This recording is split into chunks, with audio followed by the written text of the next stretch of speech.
So here's a couple bonus problems from chapter 6 to try and round things out. And these are the things that you should be getting after doing the work from these two sections. So the first thing is to find the area between these 2 points on the standard normal curve. So what you'll do is you can draw these, which gives you a little bit of a guide. And then we're going to need to look up these areas in our standard normal table. So I'll start with the positive 1.78. So 1.7 is down here on the left-hand side of our table, and then zoom across over to here to 1.78, and we'll get 0.9625. I know that's probably pretty small on your screen. We'll do likewise for negative 0.62. Obviously, you expect something less than 1/2 for this number because you're to the left of 0. And when you subtract these, we get our answer. So that's going to be what, 0.6549, something like that. So I'm just being a little bit lazy here. Let's do it this way. 0.9625 minus 0.2676. 6949. So 0.6949 is that area between these two. The next problem was to find the 90th percentile. Now we're doing that for just a regular normal distribution, standard normal distribution. So the 90th percentile separates the top 10% from the bottom 90%. So that means that this area here is 0.90. Let's throw in a couple extra zeros just so that it makes it easier to compare to all the other values in our z-table. We want something that's pretty close to 0.900. That's within our table. This is already an area. So start by looking up the area. You want to look for something that's close to 0.900. So I'm getting pretty close. Closer, 0.9049. No, let's come over here. 0.9015. And here we are, pretty close. 0.9000. So as close as we can come without interpolating would be, this is underneath the 0.08, and that's to the right of 1.2. So 1.28 is the 90th percentile of the standard normal distribution. The next problem kind of builds on this work here.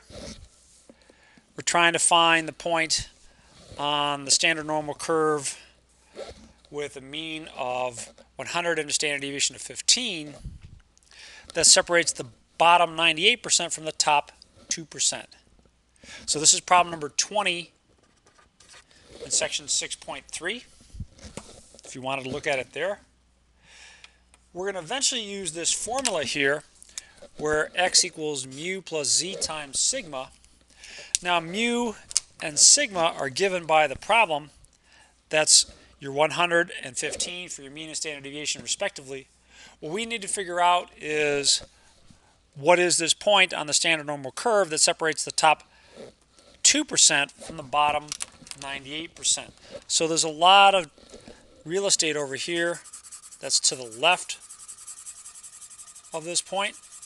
We've got to find the z value so that there's 98% of the area underneath this curve is to the left.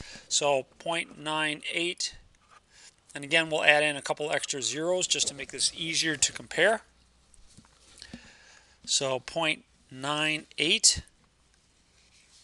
let's see, 0.9772. So let's keep going to the right.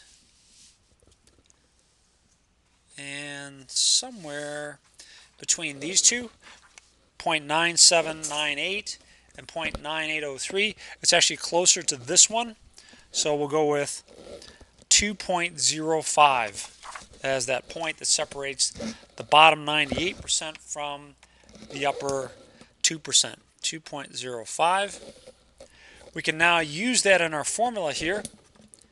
100 plus 2.05 times 15. And let's see what that gives us. 100 plus 2.05 times 15, 130.75. So that's the point in the standard, or in the normal curve with a mean of 100 and standard deviation of 15 that separates the bottom 98% from the top 2%. 131. Last but not least, problem number 21A asks you to try and find the area between the points 62 and 78 corresponding to heights that the, or is it U.S. Air Force? No, U.S. Navy considers a requirement for their Navy pilots. Now, if you're a woman, what percentages of women would fit this height? Well, you need to start by calculating some z values. So remember, z equals x minus mu over sigma. And I'm sorry for the chicken scratch here. That's 62.0, which is this value, minus 63.8, which is your mean, divided by sigma, gives us about 0.69. Our other calculation down here gives us a z-score of 5.46. So that's way off the chart. In fact, if you look in your z-table, it says anything above 3.5, just write it down as 0.9999. So that's the area to the left here. I still need to subtract off the area to the left of this to leave me with the area that's trapped between these two. So if I look up negative 0.69 in my z-table, then I end up with 0.2451, and when I subtract, I get 0.7548.